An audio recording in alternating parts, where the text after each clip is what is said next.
भगवान आपको उठाए। एक बार जोरदार ताली बजाओ। धीरे धीरे शुरू होने का प्रयास करें। एक जो अभी कवि मंच पर विराजमान थे, जो लंबी लंबी कविता सुना रहे थे, वो शायद अभी चले गए हैं। अभी क्योंकि मैं अंदेशा लगा चुका था, दरवाजे के पास जाके बैठ गए थे। मुझे पता संकेत मिल रहे थे जाने वाले हैं, लेकिन उनको दूसरों को भी सुन करके जाना चाहिए।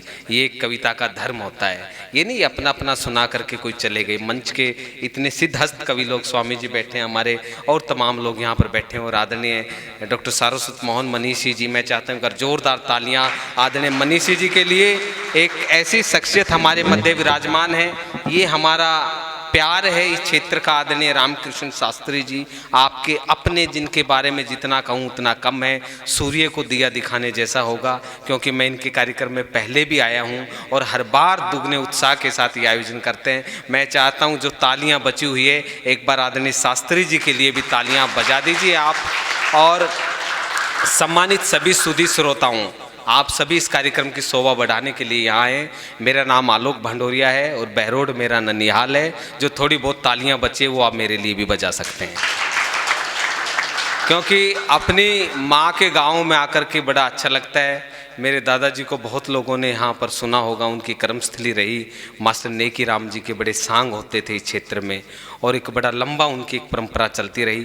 खैर चलिए, एक मैं आपको इस संदर्भ से जोड़ रहा था कि बहरोड से मेरा भी कोई ना कोई नाता है। अब मैं सीधा शुरू होने का प्रयास करता हूँ। आदरणीय सारस्वत मोहन मनीषी जी बैठे हुए हैं। सीधा सीधा कि आज का दिन मुबारक हो, तहे दिल से बधाई हो। मैं देखना चाहता हूं अगली पंक्ति पे अगर आपकी तालियां आ जाएंगी तो मैं सारी हास्य की सुनाऊंगा, क्योंकि आदरणीय शास्त्री जी ने कहा है कि आलोक जी कुछ हास्य का तड़के वाला मसाला आना चाहिए। मैंने कहा ठीक है, हमारे पास सारा मसाला है। तो मैं चाहता हूं दूसरी पंक्ति पे अगर आपकी तालियां आई, क्योंकि जो खाली कुर्सियां हैं उनकी जिम्मेवारी फिलहाल आपकी बनती है। जो लोग नहीं आए आज यहाँ पर, जो बहरोड में मुझे पता लगा कि कुछ इलेक्शन आया है और उसकी जो रिजल्ट आया है उसमें वो जो लोग विजयी हुए हैं उन सभी को हम बधाई देते हैं। लेकिन खैर जितने लोग यहाँ पर मौजूद हैं, मैं आप सभी का यहाँ सम्मान करता हूँ। सीधे सीधे मैं जी सर। अच्छा अच्छा अच्छा अच्छा अच्छा जी लाओ जी। मैं तो साहब एक कवि सम्मेलन में गया था, भाई साहब की तरह एक आदमी आगे पीछे मंच पे घूम रहा, हाथ में लठ। मैंने कहा भाई साहब कोई गलती हो गई क्या? बोले नहीं नहीं जी, गलती आपने तो कुछ नहीं करी, मैं तो उस आदमी को ढूंढ रहा हूं जो आपको लेके आया था। मुझे खतरा हो रहा था कहीं ऐसा तो नहीं होने वाला। एक बार भाई साहब के लिए भी जोरदार तालियां बजाओ, और मैं आपको थोड़ी देर हंसाने की कोशिश करूंगा।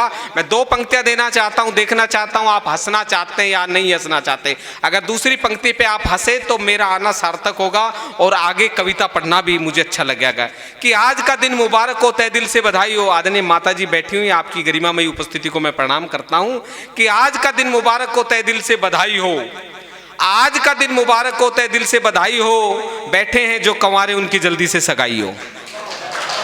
बस ऐसे ही साथ देना है आपने, क्योंकि मैं ऐसी कोई ज्ञान ध्यान की बात नहीं करूंगा जिसमें देश का चिंतन हो, जिसमें आर्थिक मंदी आ गई हो, जिसमें किसान बैठा हो। मैं केवल इन्हीं उठपटांग बातों से आपको हंसाने की कोशिश करूंगा, क्योंकि मैं इतना बड़ा कवि नहीं हूं। मैं तो केवल इस मंच को इस योग्य बना रहा हूं कि आप हमारे इन वरिष्ठ कवियों को सुन सकें। तो फिर से पंक्तियां हाजिर है कि आज का दिन मुबारक हो, तहे दिल से बधाई हो। बैठे हैं जो कंवारे उनकी जल्दी से सगाई हो, और रूठ गई है मैडम जिनकी उनकी सुनाई हो, और आपके दुश्मनों की थाने में ठुकाई हो। और साहब घर में बेटों संग अब बेटियों की भी पढ़ाई हो। आज का दिन मुबारक हो, तहे दिल से बधाई हो, तहे दिल से बधाई हो। क्योंकि शास्त्री जी ने काम किया। और थोड़ी बहुत तालियां भाई साहब इधर से मुझे बुला करके खुद दूसरे काम में लग गए। काम कोई कर रहा है, फोटो किसी की खिंच रही है। इस देश में ऐसा ही हो रहा है इन दिनों, क्योंकि इधर से मोबाइल चल रहा है, इधर से मोबाइल चल रहा है, सामने से कैमरा चल रहा है। क्योंकि कवि बनने से पहले मैं भी फोटोग्राफर था। मेरे अंदर एक ऐसी फीलिंग आ जाती है। और बाबूजी आपको तो विशेष रूप से प्रणाम करता हूँ, इस उम्र में भी आप मोबाइल का सदुपयोग कर रहे हैं। लेकिन हमारे किसी कवि ने लिखा है कि धूप में छाया बड़ी चीज है, गरीबी में माया बड़ी चीज है, और बुजुर्गों का हमारे सर पे बना रहे उनका साया बड़ी चीज है। तो हमें आशीर्वाद देने के लिए आप यहाँ पर आए। तो मैं बता रहा था कवि बनने से पहले साहब मैं भी फोटोग्राफर था। माता जी बड़ा कमाल हो गया, जब मैं इन जैसे सब फोटोग्राफरों को देखता हूं तो मेरे अंदर वो फीलिंग जग जाती है। मैं समझता हूं अगर फोटोग्राफर के विषय में कुछ नहीं बोला तो मेरा यहाँ आना बिल्कुल बेकार होगा। आपको पता है फोटोग्राफर बनता कौन आदमी है? फोटोग्राफर वही आदमी बनता है जिसकी बचपन से दूसरों के घरों में ताक झांक की आदत रहती है। मेरी शादी में बड़ा कमाल हो गया साहब, वो दूल्हे वो फोटोग्राफर ने मेरे 1 मिनट में 8 फोटो खींच दिए, पर मेरी दुल्हन का 8 मिनट में एक भी नहीं खींच पाया। मैंने कहा ये तू कर क्या रहा है? बोला जी आप चुप रहो, मैं दुल्हन का क्लोजअप बना रहा हूं। मैंने कहा फिर इसका क्लोजअप बना रहा तो मेरा कोलगेट बना दे। ऐसी ऐसी स्थितियां हो जाती। हमारे कवि सत्यदेव जी लिखते हैं कि दूल्हे के गले में डालते हुए जयमाला, आपका ध्यान चाहूंगा मैं थोड़ी देर के लिए कि थोड़ी देर हंसे बस, कि दूल्हे के गले में डालते हुए जयमाला, दुल्हन मुस्कुराई और फिर बहा दिया आंसुओं का नाला। और जहां आपको पंक्ति अच्छी लगे वहां ठाका लगाने से और ताली बजाने से बिल्कुल भी ना। वीडियो आप यहां से ले सकते हैं, आप मोबाइल बंद कर ले, कोई ऐसी बात नहीं है। कि दूल्हे के गले में डालते हुए जयमाला, दुल्हन मुस्कुराई और फिर बहा दिया आंसुओं का नाला। जब मधुर मिलन पे दूल्हे ने दुल्हन से रोने का कारण पूछा तो दुल्हन ने लेते हुए उबासी बोली, सत्यानाशी तूने शादी में मेरा एक भी फोटो नहीं खिंचवाया। दूल्हा था भोला, बोला हे प्राण प्यारी फोटोग्राफर अब बुलवा दूं, एक की जगह 10-10 फोटो खिंचवा दूं। दुल्हन भी थी भोली, बोली हे पतिदेव अब मैं आपको इतना कष्ट नहीं पहुंचाऊंगी, अब तो मैं दूसरी शादी में फोटो खिंचवाऊंगी। बस आप ऐसे ठाकर, मैं बिल्कुल उठपटांग बात करूंगा। मैं पहले कह रहा हूं साहब, मैं कोई ऐसी ज्ञान ध्यान की बात करूंगा ही नहीं। हमने मनीषी जी तक की यात्रा तय करनी है। इतने वरिष्ठ कवि जब यहाँ पर बैठे हों, और ये मेरा कर्म भी है, मेरा धर्म भी बनता है। मैं इनकी कर्मस्थली से, इनके क्षेत्र से आता हूँ। हमारे कनीना क्षेत्र को, हमारे रिवाड़ी क्षेत्र को, अहिरवाल के क्षेत्र को देश और दुनिया में जिन्होंने जनवाया, ऐसे मनीषी जी यहाँ पर बैठे हैं। ये मेरा भी सौभाग्य है और आपका भी सौभाग्य है। तो मैं चाहता हूँ एक बार पुनः फिर से तालियां आप बजाएं और अगली पंक्ति के लिए मैं फिर साहब देखो, कविता सुनाना बहुत मुश्किल काम है, लेकिन कविता सुनना उससे भी मुश्किल काम है। मुझे पता है ये फोटो ले रहे हैं, देखो एक बिल्कुल ऊट पटांग बात है लेकिन आपको हंसी आएगी। ये फोटो ले रहे हैं, मुझे पता है ये कल अखबार में छप जाएगी, सुंदर सी खबर के साथ अखबार में छप जाएगी। शाम को वो अखबार की कटिंग रद्दी में बदल जाएगी, अगले दिन वो रद्दी किसी चाट पकौड़ी वाले की दुकान पे बिक जाएगी। फिर कोई सुंदर कन्या आएगी, उस पर चाट पकौड़ी रख कर खाएगी और उसको मेरी शकल को नाली के नुक्कड़ पे फेंक के चली जाएगी। अगली ताली तो अब आनी चाहिए, एडवांस पेमेंट नहीं के रद्दी में बदल जाएगी, फिर चाट पकौड़ी वाले की दुकान पे बिक जाएगी। कोई सुंदर कन्या आएगी, उस पे चाट पकौड़ी रखकर खाएगी और उसको नाली के नुक्कड़ पे फेंक के चली जाएगी। अगले दिन देख लेना मेरी शकल को मोहल्ले की कुतिया चाटती नजर आएगी। बस आपने ऐसे ही साथ देना है, क्योंकि तालियां कोई भीख नहीं मांगी जाती, तालियां केवल सम्मान का सूचक होता है।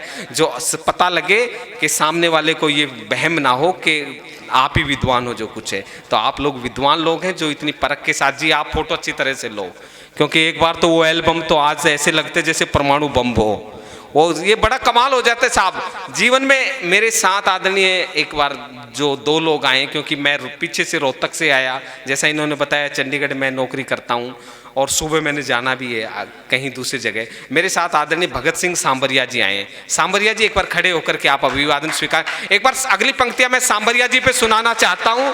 आप इनके पूरा मैदान साफ हो चुका है और मेरे साथ सरपंच साहब आए। सरपंच साहब एक बार आप भी अभिवादन स्वीकार करें। और तीसरे आपके क्षेत्र के, अच्छा तीनों एक ही लाइन में बैठ गए क्या? अच्छा इसीलिए कह रहे थे जी नाम बोलने में आसानी रहेगी, हम इकट्ठे बैठ जाएंगे। हमारे साधुराम एडवोकेट साहब आपके यहीं दहमी हमजापुर गांव के होते हैं और बड़े अच्छे कविता प्रेमी और कवि हैं। तो साहब मैं बता रहा था जीवन में 2 माओं का बड़ा महत्व है। आपने सांबरिया जी को बड़े अच्छे से देख लिया, मैदान पूरा साफ हो चुका है। ये केवल हंसने की बात है, कोई दिमाग पे जोर ना दे। जीवन में 2 माओं का बड़ा महत्व होता है साहब, एक माँ शेरों वाली, दूसरी माँ फेरों वाली। शेरों वाली माँ हाथ फेरती है तो बाल मेरी तरह घने और गहरे होते हैं, और फेरों वाली माँ हाथ फेरती है तो बाल सांबरिया जी जैसे हो जाते हैं। और इनको देख के तो ऐसे लगता है जैसे पूरे मोहल्ले की फेरों वाली माओं ने हाथ फेर दिया हो। एक बार जोरदार तालियां सांबरिया जी के लिए बजाएं, क्योंकि कविता जब आप लोग सुनते हैं हास्य कवियों की कविता का प्रभाव कुछ ऐसा हुआ कि प्रथम पंक्ति में डीसी साहब बैठे थे, बगल में उनकी पत्नी बैठ करके कविता सुन रही थी।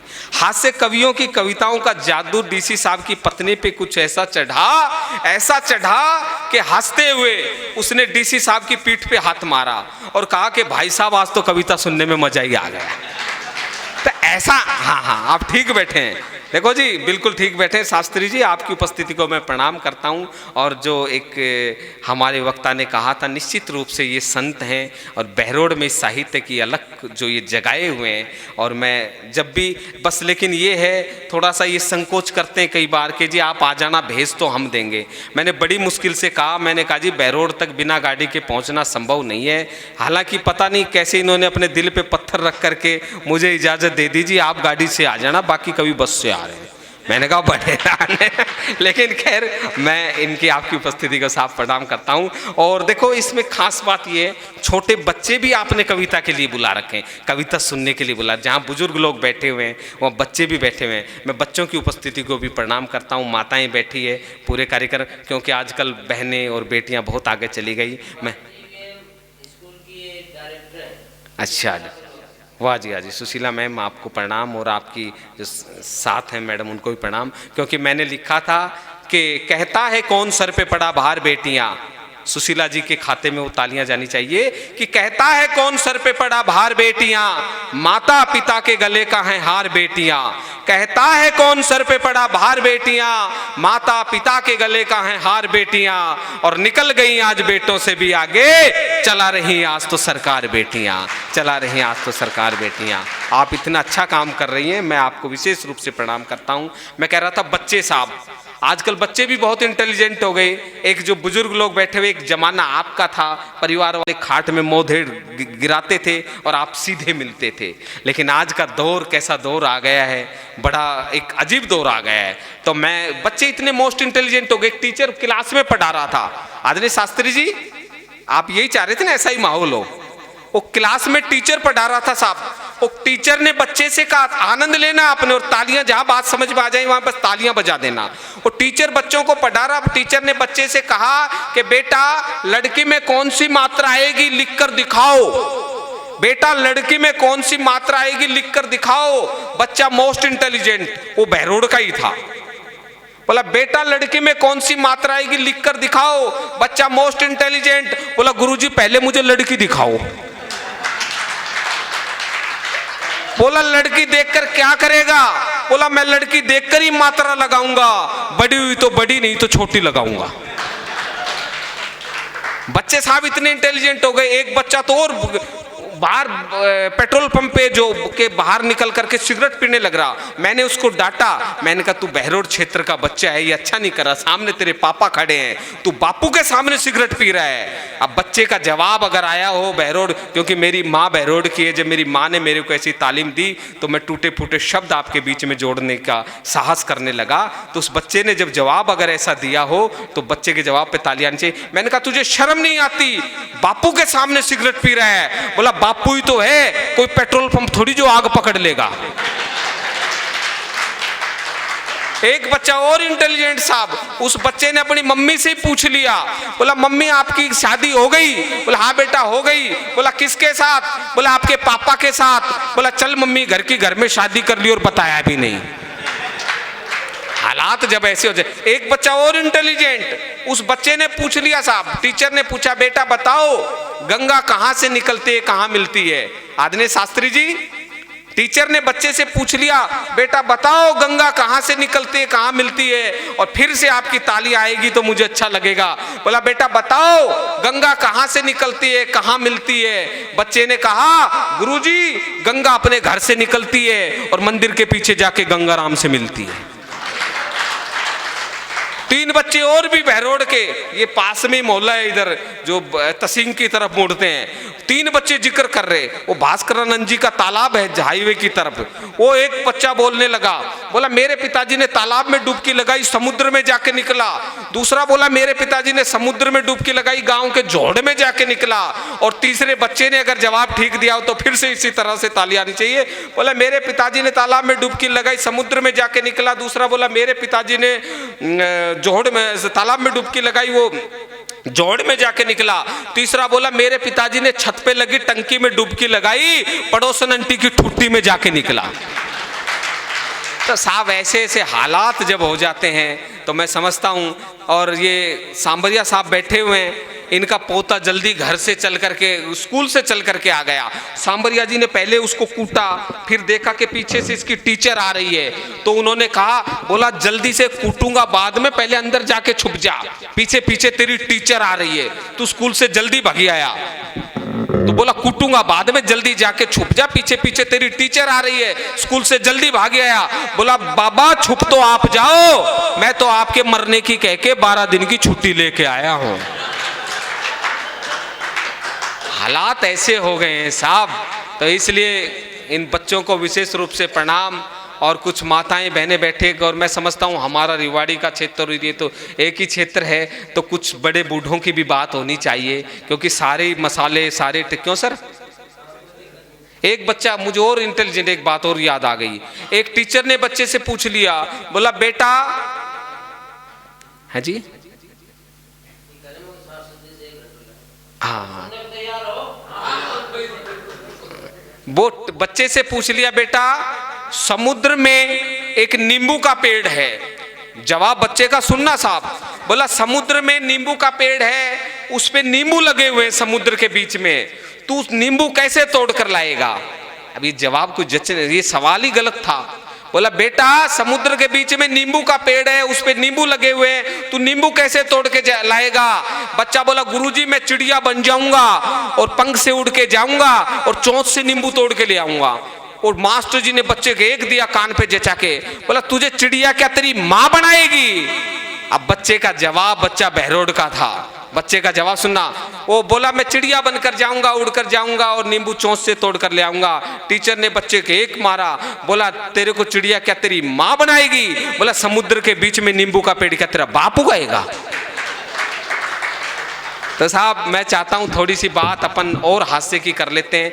हरियाणा और ये क्षेत्र तो सारा बस एक सा ही है, सारी भाषा आप समझते हैं, क्योंकि कुछ बड़े बुजुर्ग लोग बैठे हुए हैं। वो एक लड़का दौड़ करके आया बुजुर्ग के पास, बोले ताऊ जी आपकी भैंस बीमार हुई तो आपने क्या दवाई दी थी।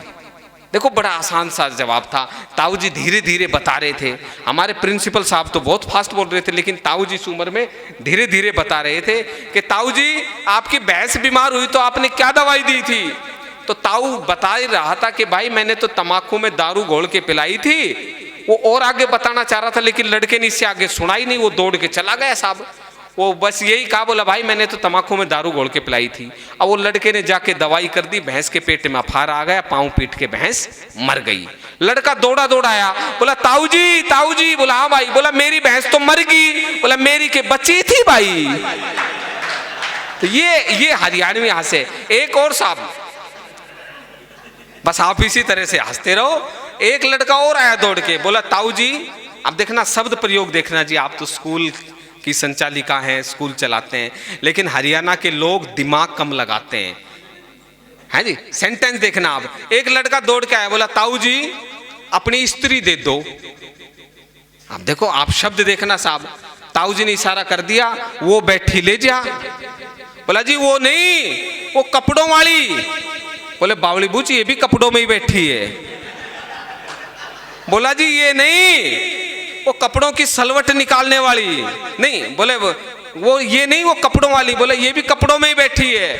बोला जी ये नहीं, वो करंट मारने वाली। बोला इसका हाथ लगा के देख, ये भी करंट ही मार है। बोला जी ये नहीं, वो कपड़ों की सलवट निकालने वाली। बोला बावली बूझ, इसने मेरी सलवट काट दी, तेरी ने छोड़ेगी। तो मिल के बजाओ, ताली बजाओ। तो ऐसे नहीं, सारे जोरदार। एक साहब एक किस्सा और सुनाता हूं। एक हरियाणा का, हाँ थोड़ी गर्मी हो गई मनीषी जी, हाँ थोड़ा सा अगर एक पंखा चल जाए तो कोई बात नहीं, थोड़ा सा, क्योंकि गर्मी, हाँ थोड़ा धीरे धीरे चला दो।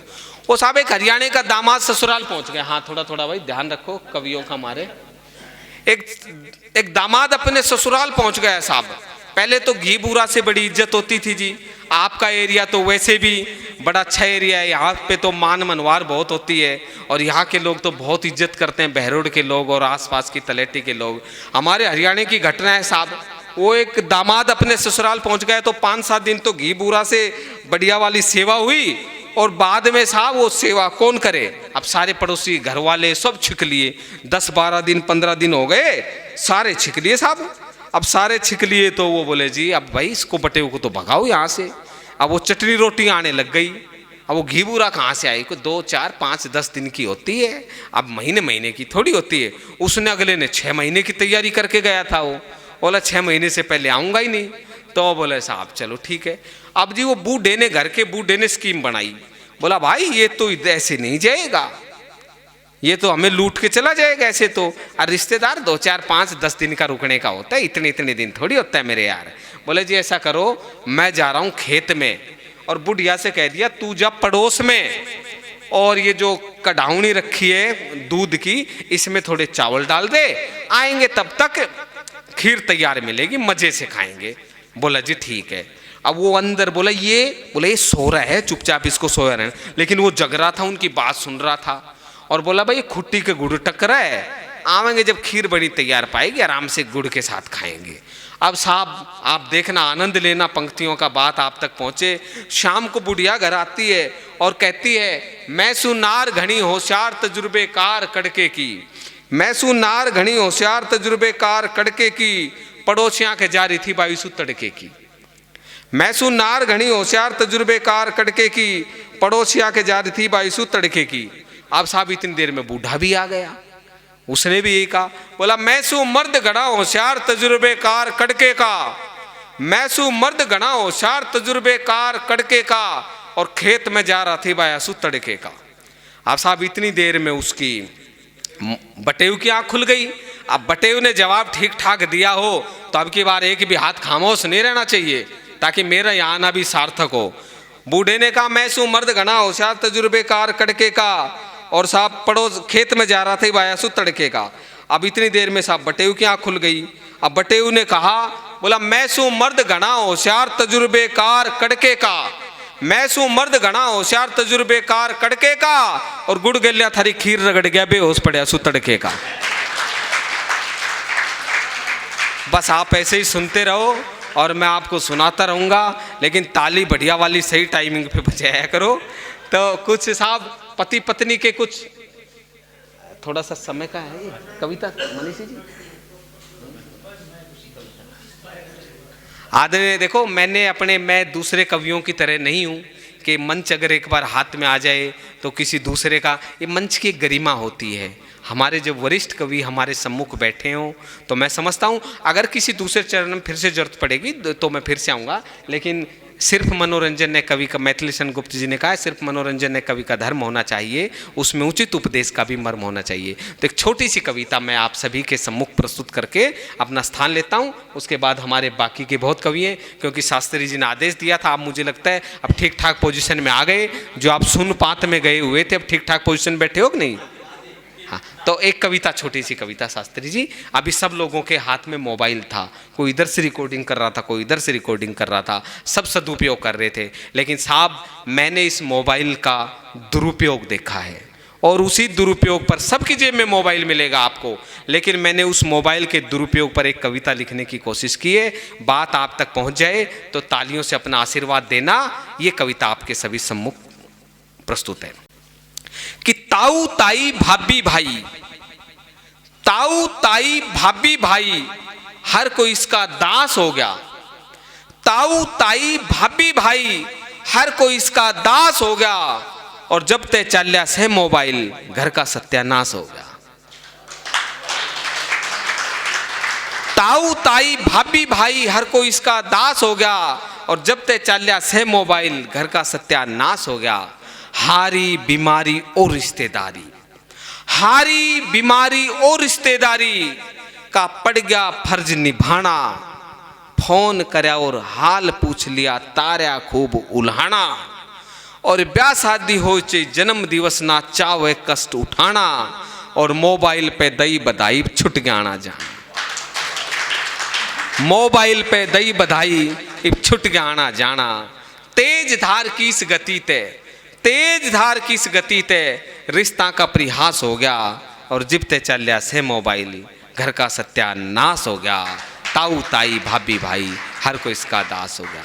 साहब आपके क्षेत्र में भी शायद पशु चारा लेने जाने वाली महिला को घसियारी कहते होंगे, तो मैंने लिखने की कोशिश की कि लगा कान के मोबाइल बात करें घसियारी, घर बैठी ताई धापा हाड़ी गिलना बतलारी, और अनपढ़ धन्नो जात दुकान पे रिचार्ज कार्ड डलवारी, और भाग दौड़ वैज्ञानिक युग में यो होरी मारा मारी।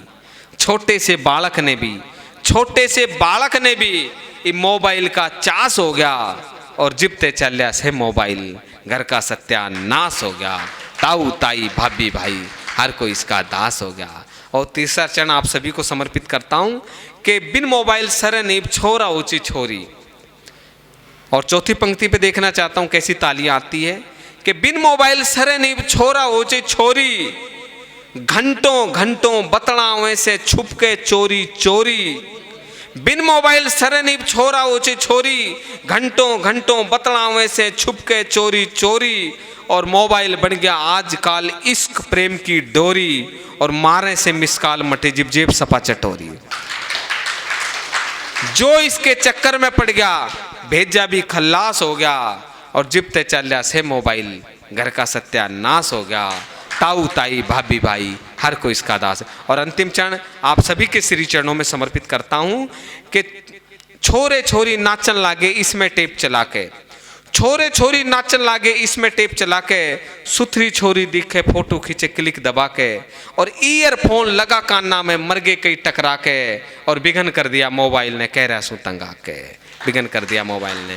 और अंतिम पंक्ति की पीड़ा कि मोबाइल को न जिसके दोहरे वो मानस थर्ड क्लास हो गया। और जिबते चल लिया से मोबाइल घर का सत्यानाश हो गया। ताऊ ताई भाभी भाई हर कोई इसका दास। आप सबका बहुत